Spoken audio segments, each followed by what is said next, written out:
भारत में अपनी शिक्षा प्रणाली को बदलने की जो लड़ाई है वो कोई नई नहीं है। ये लगभग 200 साल पुरानी है। और ये सिर्फ पॉलिसी बदलने की बात नहीं है, ये एक पूरी मानसिकता को बदलने का संघर्ष है जो आज भी चल रहा है। ये जो लाइन है, ये सिर्फ एक बयान नहीं था, ये एक हथियार था। इसी एक सोच ने भारत में उस औपनिवेशिक शिक्षा की नींव रखी जिसने आने वाली कई सदियों के लिए भारत की बौद्धिक दिशा ही तय कर दी। और देखिए, लक्ष्य बिल्कुल साफ था। ये सिर्फ अंग्रेजी सिखाने के बारे में नहीं था, ये एक सोची समझी योजना थी। एक ऐसा क्लास तैयार करना जो दिखने में तो भारतीय हो, लेकिन जिसकी सोच, जिसकी पसंद सब कुछ अंग्रेजी हो। एक ऐसा वर्ग जो हमेशा ब्रिटिश हितों के लिए काम करे। तो चलिए इस पूरी यात्रा को समझते हैं। कहाँ से ये औपनिवेशिक नीति शुरू हुई, इसका हमारे दिमाग पर क्या असर पड़ा, और आज इस विरासत से निपटने के लिए भारत क्या कदम उठा रहा है। तो कहानी शुरू होती है 1835 में मकाले के मिनट ऑन एजुकेशन से।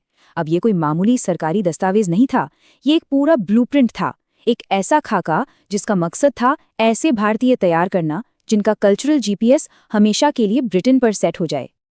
देखिए, इसका असली मकसद था भारत की अपनी भाषाओं और यहाँ के ज्ञान को दबाना। ये पक्का करना था कि ज्ञान का केंद्र दिल्ली या वाराणसी ना रहे, बल्कि लंदन बन जाए। जाहिर है, इससे शासन करना बहुत आसान हो जाता।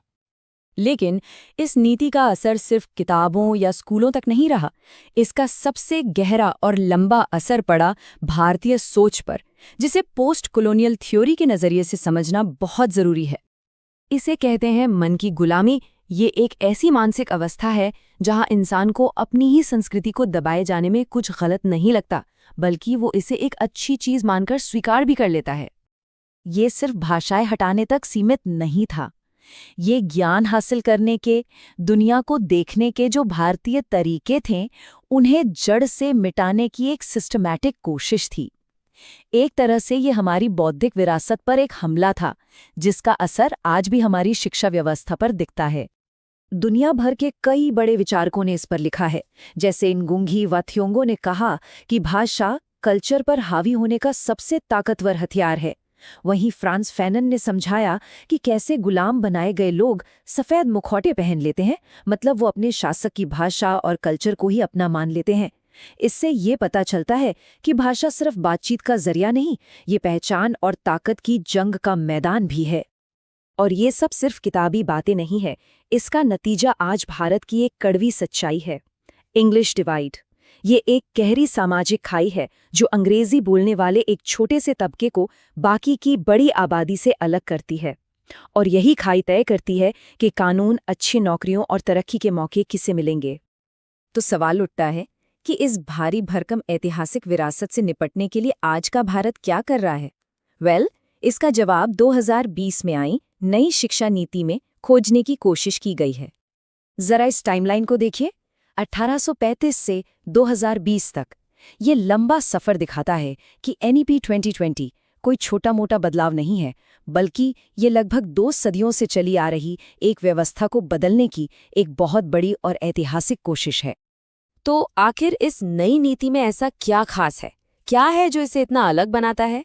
आइए इसकी कुछ मुख्य बातों को जरा तोड़कर समझते हैं। सबसे पहला और सबसे बड़ा बदलाव है स्कूल का ढांचा। जो पुराना 10+2 का सिस्टम था, उसे हटाकर अब उम्र के हिसाब से एक नया 5+3+3+4 का मॉडल लाया गया है। ये सिर्फ नंबरों का हेरफेर नहीं है, बल्कि ये सीखने सिखाने की पूरी प्रक्रिया को देखने का एक नया नजरिया है। और ये जो बदलाव है ना, ये सोच में एक बुनियादी बदलाव है। एक सख्त सिस्टम से एक लचीले सिस्टम की ओर। रट्टा मारने पर जोर देने के बजाय अब प्रैक्टिकल लर्निंग और क्रिटिकल थिंकिंग पर फोकस है। और हाँ, अब साइंस, आर्ट्स, कॉमर्स जैसी दीवारों को तोड़कर अपनी पसंद के विषय चुनने की आज़ादी है। इसके कुछ और बड़े बदलावों की बात करें तो कम से कम क्लास 5 तक पढ़ाई मातृभाषा में होगी। 2 भारतीय भाषाओं को बढ़ावा दिया जाएगा और 6ठी क्लास से ही कोडिंग जैसे मॉडर्न स्किल्स सिखाए जाएंगे। मकसद है कि बच्चों पर से सिलेबस का बोझ कम हो और वो ज़्यादा क्रिएटिव बने।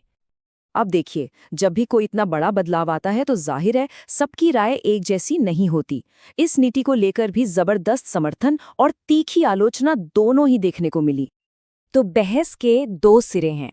एक तरफ जो लोग इसका समर्थन कर रहे हैं, उनका कहना है कि ये एक क्रांतिकारी नीति है जो बच्चों को कैसे सोचना है ये सिखाएगी। वहीं दूसरी तरफ जो इसकी आलोचना कर रहे हैं, उन्हें चिंता है कि इसे जल्दबाजी में लागू किया जा रहा है, क्षेत्रीय भाषाओं का क्या होगा और इंटर्नशिप जैसे प्रावधानों का कहीं गलत इस्तेमाल ना हो। लेकिन इन पॉलिसी डिबेट्स से भी आगे बढ़कर कुछ आलोचक एक और भी ज्यादा गहरा सवाल उठाते हैं। सवाल उन ताकतों के बारे में जो आज के दौर में ज्ञान को कंट्रोल कर रही हैं। और ये सवाल हमें इतिहास की समस्या से निकाल के आज की एक नई चुनौती के सामने खड़ा कर देता है। सवाल ये है कि क्या वो मन की गुलामी सच में खत्म हो गई है या उसने बस अपना रूप बदल लिया है? ये एक बहुत ही पावरफुल आइडिया है। इसे रीकॉलोनाइजेशन या पुनः उपनिवेशीकरण कहा जा रहा है। तर्क ये है कि आज हमारे दिमाग पर कंट्रोल सरकारें नहीं, बल्कि ग्लोबल कैपिटल यानी वैश्विक पूंजी कर रही है, जिसका एकमात्र मकसद मुनाफा कमाना है, और इसके लिए वो ज्ञान को भी अपने हिसाब से तोड़ मरोड़ रही है। आलोचकों का तर्क है कि आज के दौर के नए उपनिवेशवादी ये हैं बड़ी बड़ी global consultancy firms, investment banks और थिंक टैंक्स।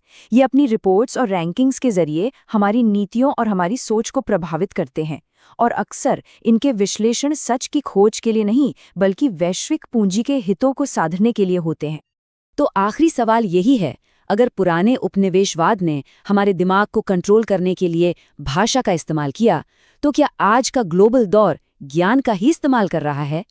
क्या भारत की अपनी शैक्षिक पहचान को बचाने की लड़ाई बस एक नए और शायद पहले से भी ज्यादा मुश्किल दौर में पहुंच गई है?